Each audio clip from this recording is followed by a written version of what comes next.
All right. Okay, let's go ahead and get started here. All right, just want to quickly go over the main points here. We are looking at an increasing threat for severe weather later tonight into early Tuesday morning, mainly, especially for northwest Georgia, mainly along and west of the I-85 corridor. One thing we're going to watch we're gonna see a pretty disorganized line of storms. It's what's expected to move from the west into the area later tonight into the morning hours. We're going to watch for any storm development out ahead of that line that could be potentially severe as well.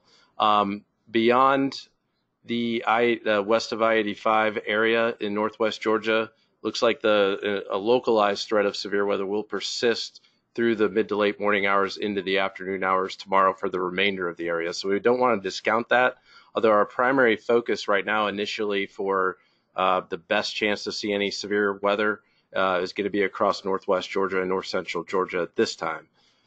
Primary threats are going to be damaging winds. We could see a few tornadoes that develop even within the line, but especially if anything starts to develop just out ahead of the main line of storms overnight into the morning hours. The trends that we've been watching over the last couple of days is that the system, it's a very intense system, but most of the energy and the dynamics that we are associated with the system are going to be moving a little bit more to the north of the area than what we were expecting a couple of days ago.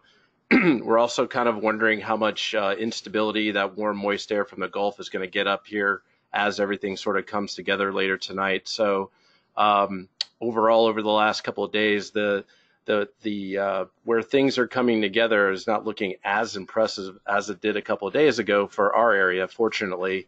But really, we don't want to let our guard down because this is still this time of year with things coming together, all the energy associated with this system, plus the low-level moisture in the warm sector.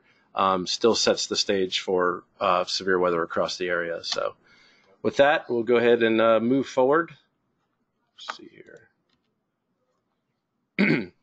Okay, so this is a real quick setup of what we're expecting.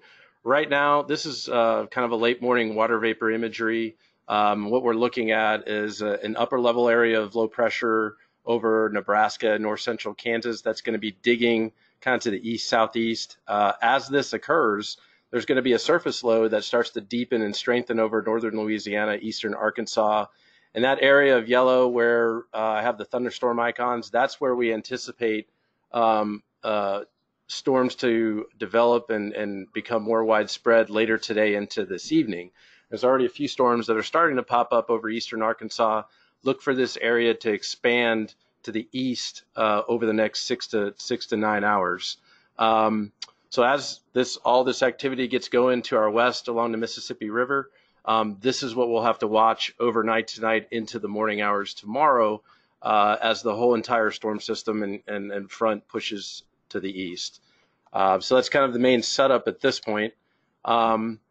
The latest outlooks from the Storm Prediction Center, many of you probably already seen this. The day one outlook hasn't changed a whole lot. This is going to basically run from now all the way through tomorrow morning at 7 a.m.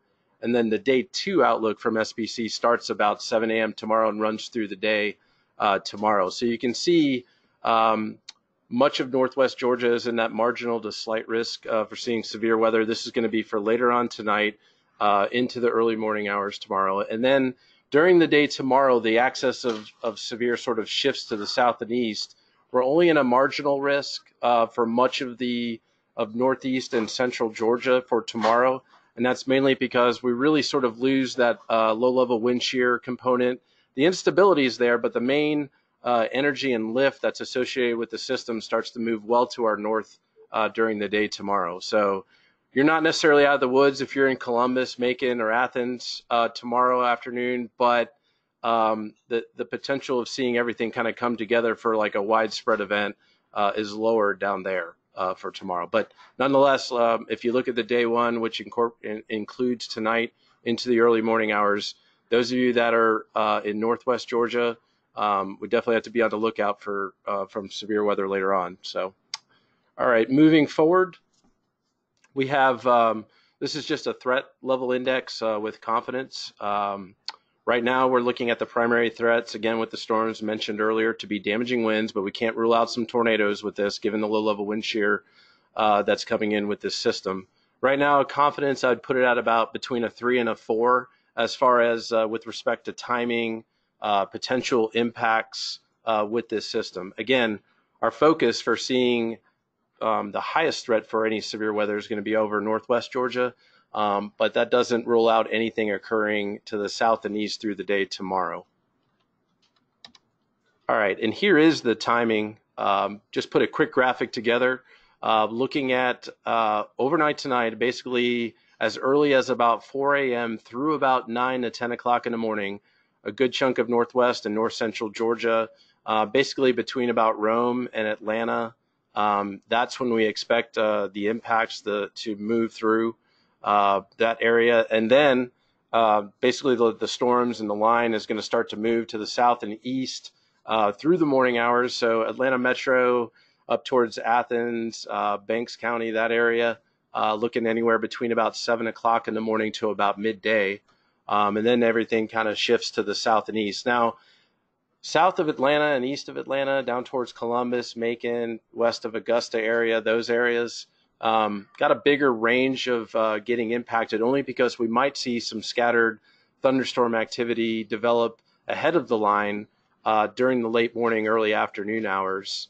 And then as the main front kind of washes through, you could get another push. So really any of those storms could be potentially strong to maybe severe. But again, we're looking at the threat of severe weather diminishing and decreasing the farther south and east you get across our area. But we can't rule it out, so we want to make sure everybody across our entire north and central Georgia area is staying aware and alert to how things are kind of evolving during the day tomorrow. All right. We do think that by 8 or 9 o'clock tomorrow morning, or tomorrow afternoon, I should say, tomorrow evening, by 8 or 9 o'clock, pretty much our entire forecast area, north and central Georgia, should be in the clear for any severe threat. There might be some lingering shower activity way down south near Vidalia, Dublin, Swainsboro, those areas, but we don't expect really the severe threat to be really a big deal at that point. Okay, I do have a quick high-resolution model simulated radar, basically going through, I'll let that play, going through about 1 o'clock tonight, 1 o'clock in the morning, overnight tonight, through about 7 or 8 o'clock in the evening tomorrow. So once this kind of starts back up around 1 o'clock in the morning, you'll see the line of storms starting to develop in North Alabama, southern Tennessee, approach northwest Georgia between about that 5 and 7 o'clock in the morning time frame, and then gradually push to the south and east. And looks like it weakened somewhat, but there still is going to be that outside threat to see a severe storm or two, even as the line and the storms push as far south as Macon, Columbus, Americus, Dublin, those areas. Again, our main concentrated threat we're going to look at area is going to be up in northwest Georgia, but as the line moves to the south and east, we can't rule out severe storms continuing through the day tomorrow. So that's kind of look at the a quick model output, which we agree with. Moving forward, rainfall shouldn't be too big of a deal with this. We could certainly see a quick ½ inch to 1 inch with the storms, the line of storms, especially as it moves through during the morning hours tomorrow. Certainly could see some locally higher amounts, and if we get a pretty significant amount of rain in that very short period of time, there could be some real localized flood concerns. But we're not looking at any widespread flash flooding or major flood concerns at this point. But could see, especially in the our northern counties, could see some pretty good rainfall over a short period of time as everything kind of moves through. All right, that's about it at this point. Again, just put everything kind of summarizing everything. We are looking at that increasing threat for severe weather very late tonight into the early morning hours for northwest Georgia. Our main focus for seeing some severe weather is going to be along and west of I-85 during that time frame, very late tonight through about mid-morning tomorrow. However, south and east of that area, we still could see that localized severe threat continuing through the late morning hours tomorrow and into the afternoon. before things push out by early to mid-evening tomorrow. Primary threats are going to be damaging wind. We could see a few tornadoes. The low-level shear is supportive to see some rotating storms out of this activity. So it's something we're going to have to pay attention to. As far as going under any sort of watch, obviously way too early to tell, but it wouldn't surprise me if we are under some sort of watch. And that watch could be out for parts of northwest Georgia as early as like 2 or 3 o'clock in the morning. So those of you that are up in those areas, be prepared for that if it does happen. Again, I mentioned a little bit of good news is that the overall system is trending a little bit weaker than what it did a couple of days ago.